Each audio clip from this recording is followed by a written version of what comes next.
Hi there, I'm Jim Zirin. Welcome back to Conversations in the Digital Age. With me is our CUNY CUNY TV colleague, Bob Herbert. Bob Herbert was for 18 years an op-ed columnist with the New York Times of great distinction. He left the Times about 4 years ago, and he's written an intriguing, thought-provoking new book entitled Losing Our Way, an intimate portrait of a troubled America. The book has been an instant bestseller. It's been hailed by the Huffington Post as the most important book of the year. Bob, we're delighted to have you with us. Jim, it's great to be here. Thank you. And congratulations on your book. I'm always intrigued with titles of a book. And you know, your last column for the Times was called Losing Our Way. Why did you choose it, and have we lost our way? Well, actually, the secret is I didn't choose it. I wanted to call this book Wounded Colossus. And the entire time I was working on it, you know, people were talking to me about it, and I was saying, you know, and look for it, it's going to be coming out on Doubleday, Wounded Colossus. And then Doubleday, when it came time to the publication date was actually approaching, they were going, we can't sell a book called Wounded Colossus. So I'm thinking, you know, why not? I didn't understand why not, but they were adamant. And then finally they said, the headline on your last column was Losing Our Way, which I had chosen that headline. So then I said, fine, let's go with it. And now I think, you know, as I've made the rounds on the book tour and that sort of thing, I think they were correct. They apparently knew what they were talking about. Great title, and Wounded Colossus is in the dustbin of history. In the dustbin of history. You have said that the United States, we here in America, need to be reimagined somehow, really reimagined, because Lyndon Johnson in 1964, which is kind of your benchmark, we were then he imagined a great society, an egalitarian society, and somehow or other we've lost that. Tell us about that. Yeah, you know, I tell people as I go around to college campuses speaking to young people that, you know, I have a sister who's 4 years younger, and we grew up in what I think was the best time to grow up in America, and that was those early post-World War II decades. I mean, I'm a child of the 50s and the 60s, essentially. And, you know, so you come out of school, and jobs are easy to find. Higher education was affordable. You got benefits with jobs, you know, people believed in those days in pensions and that sort of thing. And I tell people it's not, you know, just nostalgia for a long time ago. I understand that there were all kinds of problems, that blacks and women were often treated hideously unfairly, you know, you know, I got drafted in the big build-up to Vietnam. I didn't have to go to Vietnam. They sent me to Korea, but, you know, you had the Vietnam War, so that was a great tragedy. So it's not that everything was wonderful, but you felt like you were making progress, that the country was getting better and better, and that you could rectify the things that you felt were wrong in this country. Now I feel that we're going backwards, we're backsliding. A perfect example of that is the way the Supreme Court has essentially eviscerated the Voting Rights Act of 1965. Very difficult to get decent jobs now. Kids come out of college with all kinds of college debt hanging over their shoulders and that sort of thing. And the reason I say the country needs to be reimagined is I don't think you can go back to the 1950s or 60s. Who would want to do that? So you want to take what was the best of that era and reimagine it for the 21st century, so that we get back to being much more of an egalitarian society, where you open wider the doors of opportunity and that sort of thing, where it's easier for a kid to get a decent education. So that's what I'm looking for. Well, just to push you a little bit, the key to your argument is joblessness. Mm-hmm. And if families find themselves in hard times, this creates problems for their children, it creates problems for them, and so forth. But we did have a major financial crisis in 2008. There was fallout from that. We seem to be recovering. We're better off than Europe in many respects. We have seen the effects of globalization with job loss and jobs that have been replaced by technology. But the latest economic indicators are that jobless claims are down and we're slowly getting back on our feet. So do you think that undercuts your argument that we have to reimagine ourselves? No, not at all. I think that the monthly job numbers that we pay much too much attention to are very deceptive, that they don't give a good idea of the extent of the joblessness and underemployment that is out there. For one thing, people who have been out of the long-term unemployed, people who have been out of work for, say, 6 months or more, who have finally become just discouraged. They're not looking for a job anymore. They don't have a job, but they're not counted in the official statistics as being unemployed. And then when you get these numbers about each month about the jobs that have been created and the unemployment numbers coming down, it doesn't tell you what kinds of jobs are being created. And so many of those jobs are low wage or minimum wage jobs. They're part-time. So if you get a part-time job, that's counted in the jobless numbers. A lot of them are temporary or otherwise contingent. They're not the kind of jobs that you can support a family on, for example.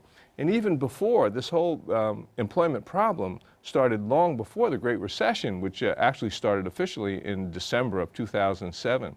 I was writing columns way back in the 1990s about the waves of layoffs that came from these big companies. They wouldn't call it, they wouldn't say the employees were being fired. They would say that they were being downsized or laid off, or they had all kinds of euphemisms and stuff. So we've never recovered from that.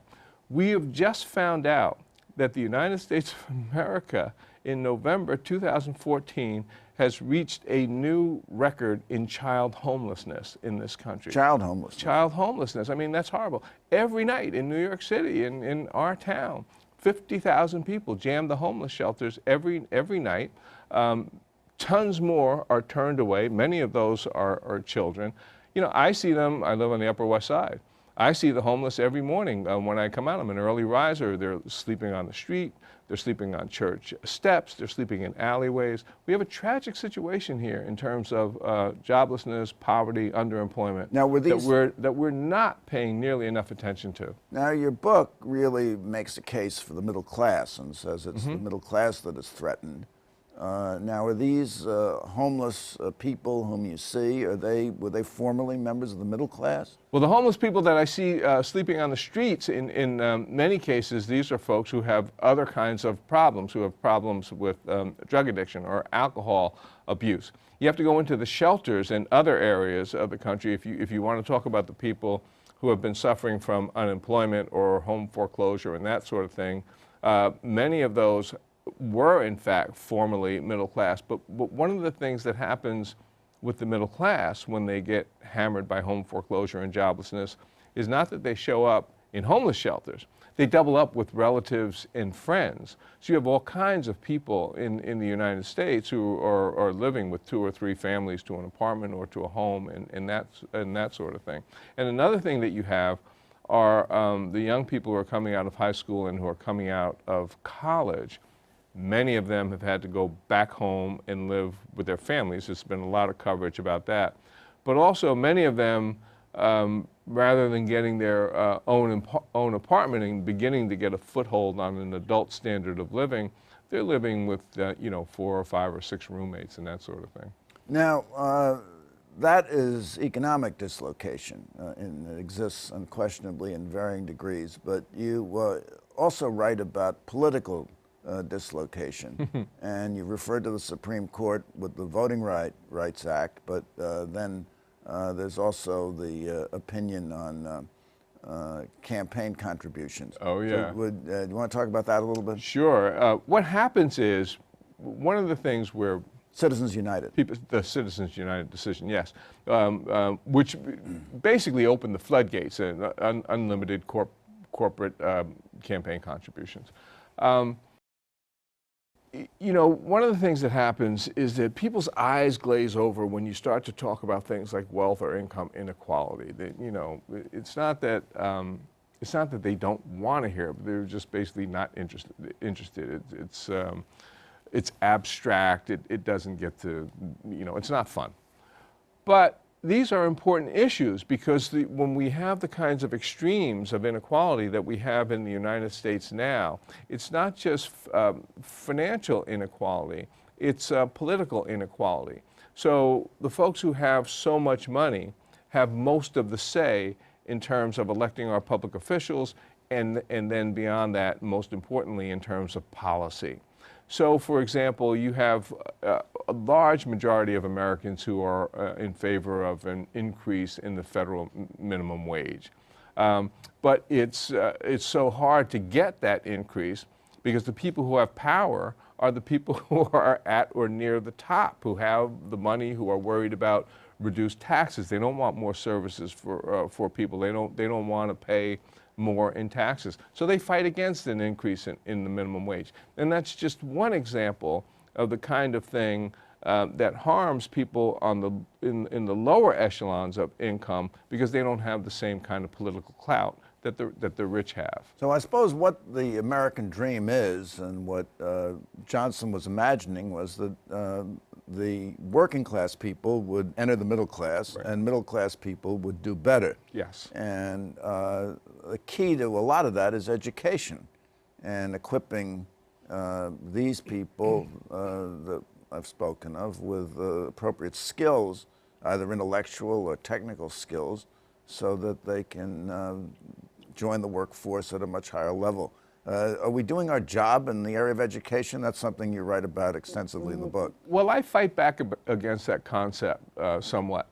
I am in favor of improved education for everyone, just simply because I think people should be more knowledgeable, and there are riches to be gained when you reach higher education levels. But I don't think that the point of education is just to get you a job, but more important than that is educating more of these folks will not get them the jobs that we claim. You don't get an employment payoff for that because there aren't enough jobs. So let's say we graduated 2 million more young men and women from college next year. They would not get 2 million more college level jobs. They'll either be unemployed or they'll go to work, you know, flipping burgers or working in a Starbucks or something like that. What we have seen happening, and the data bear this out, is more and more kids are coming out of college, but they're taking jobs that high school graduates and dropouts used to get. So that now you've got more and more high school graduates and dropouts being pushed down the employment ladder. So they're taking ever more menial jobs, or they're being pushed out of the workforce altogether. So education is not the answer to our employment problems. We should be in favor of increased education because it makes you a more well-rounded and generally more satisfied human being. But it's not the answer to our employment troubles. Well, isn't a lot of the problem technological dislocation? I mean, there was the nice lady at the airport who checked you in, and now you go to a kiosk. Now her job is gone. Yeah. And it's not going to be recreated. It's That's not like the old days where you were laid off at the steel mill and then 6 months later they took you back. That's exactly right. So how do we fix this? And that's actually a much larger problem than we use the big term globalization, as though, you know, many jobs did go to India or China or whatever, but the technological advances are the ones that have really clobbered the workforce. And you know, there is no easy answer about how to fix that, and I think that we should be paying a lot more attention to that, because we have to decide whether our advanced technological society is capable of providing enough work for all the people who want and need to work. We don't know yet whether it can or not. But suppose it's not, what do we do? If it's not, then we have some decisions to make, because we have to figure out what to do with the folks who get left out. So, are we talking about, for example, a guaranteed annual income? Are we talking about government as the employer of last resort. You know, we need to be seriously... Or first and last resort. Or first and last. We need to seriously think about what we're going to do. This is a profound issue as we get deeper and deeper into the 21st century. Well, also our society and our economy and our politics have been undermined because we've been perpetually at war since 2001. It's cost us $3 trillion in Iraq and Afghanistan. And you write of the tremendous human toll. You write of an Army officer who was the victim of an IED explosion in Iraq, and what he had to do just to be able to walk again, let alone complete his education. Sure, that story of a young fellow named Dan Bershinsky, he was 24 years old, came out of West Point, very bright guy. He's a lieutenant in the Army. He goes to lead a platoon in Afghanistan, and just 1 month into his tour, as you point out, he steps on an IED, loses both legs. One is so high up, they call it a hip disarticulation, that the doctors told him he was unlikely to ever walk again, even with artificial limbs. His whole goal in life then shifts to be able to walk, and I tell his story as one of the threads in the book. But we lost thousands of young people in Iraq and Afghanistan. Killed or maimed?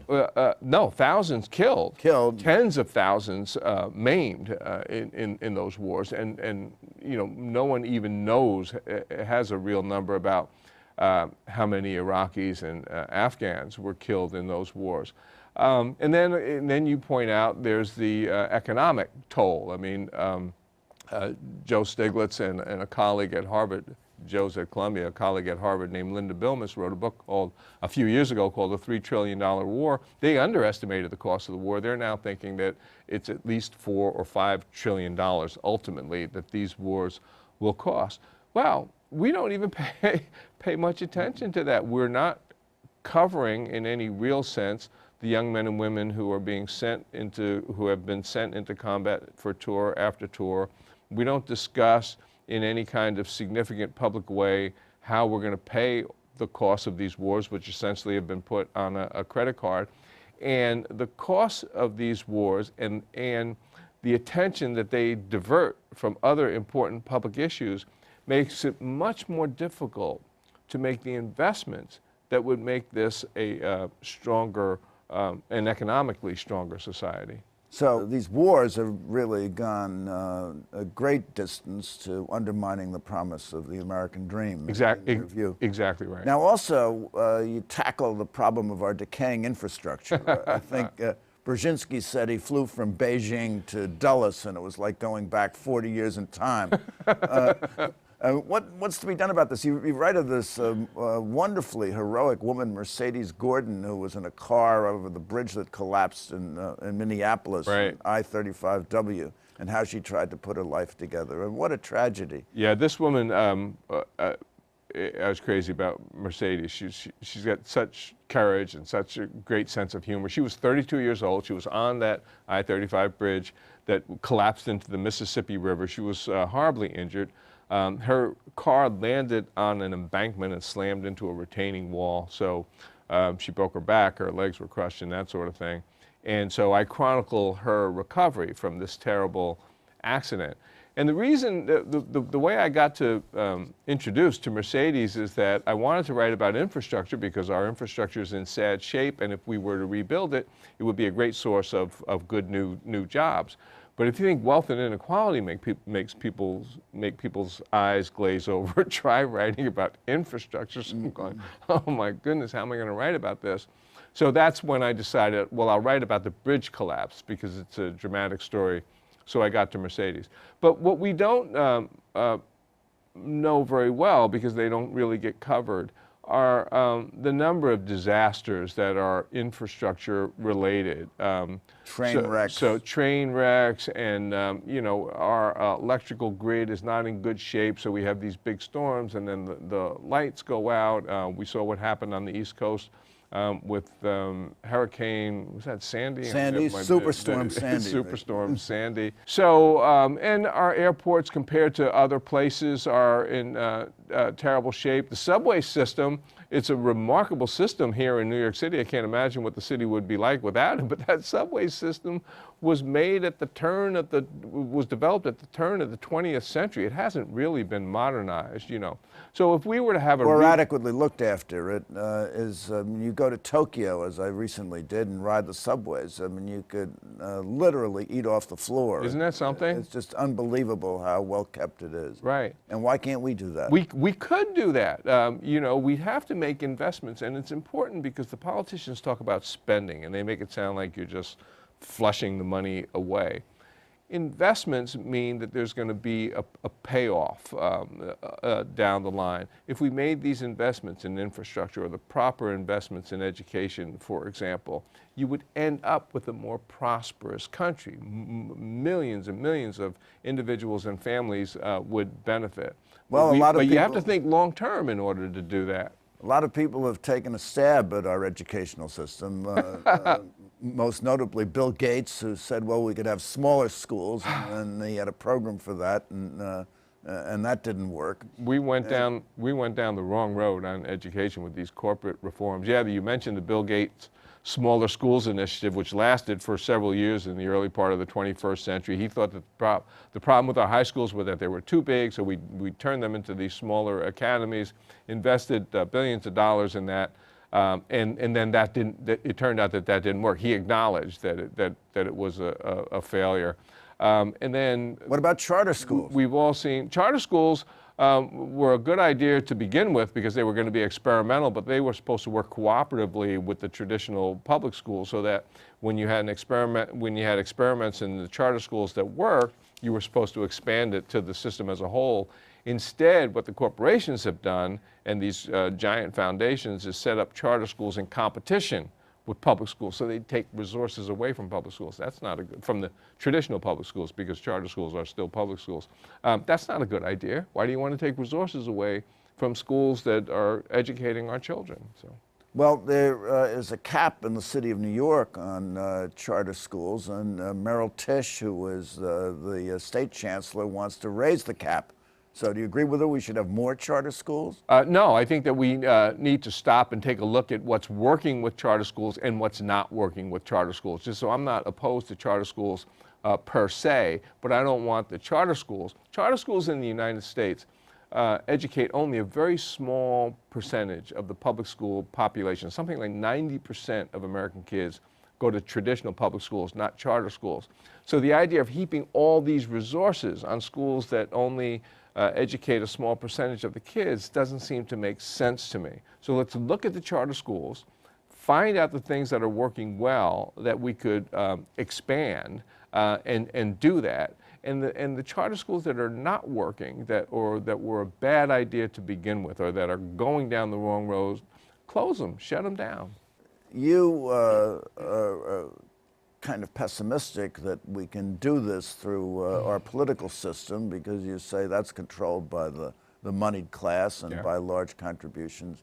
And you invoke the history of the 1960s, where larger and larger numbers of people sat in to protest segregation, and they eventually had their day and they won. So what can we do now to implement some of these reforms that you advocate? I am discouraged in terms of looking toward our political leadership to get us out of the fix that we're in. I just don't think that they're going to do it. Either party, Democrats or Republicans. I mean, everybody who's read my work over the years know that I'm very liberal in terms of my politics, but I don't think the Democrats. I don't think that the Democrats or the Republicans are going to get us out of this fix. What I think we need is a movement bubbling up from below, and I'd like to see it focused on employment. I think employment is the most important issue facing our country. If you have the kind of economy that we have, it's a capitalist consumer economy, then people need to have good jobs in order to have a decent standard of living, and that's what we don't have. If you had a movement that was focused on the creation, the development of decent employment for everyone who wants and needs to work, then the politicians, if the movement was large enough and powerful enough, then the politicians would have no choice but to pay attention. And my argument in the book is that when in the early days of the civil rights movement, people thought this was pie in the sky. They didn't think that the country could be changed in the profound ways that we have seen it changed. Same thing in the early days of the labor movement. Same thing with the women's movement. I remember back in the late 60s and early 70s, the feminists were ridiculed. That's the only kind of coverage they got. People thought that their behavior was preposterous. Well, they didn't give up. It was not preposterous. And look how quality of life for women has changed in this country over those several decades. So I think that we need something similar in the area of employment in this country. So if you could do one thing today so that we could find our way in the 21st century, what would you do? Oh, that's actually an easy question for me, and that is that you need more and more ordinary people engaged in the important issues of our time. So we just had a wave election in which the Republicans were very successful, but only about 36% of eligible voters actually bothered to go cast a ballot. You can't change a country for the better. I mean, that's not even a real democracy. You can't change a country for the better if only a little more than a third of the people are going to vote. More and more people engaged. People have to vote and have to become more engaged. More engaged. That's the answer. So, Bob Herbert, thank you so much. Thanks so much, Jim. I appreciate it. Just fabulous. That's terrific. And thank you for coming by. Tune in next week for more conversations in the digital age. I'm Jim Zirin. Please visit our website at www.digitalage.org. All the best.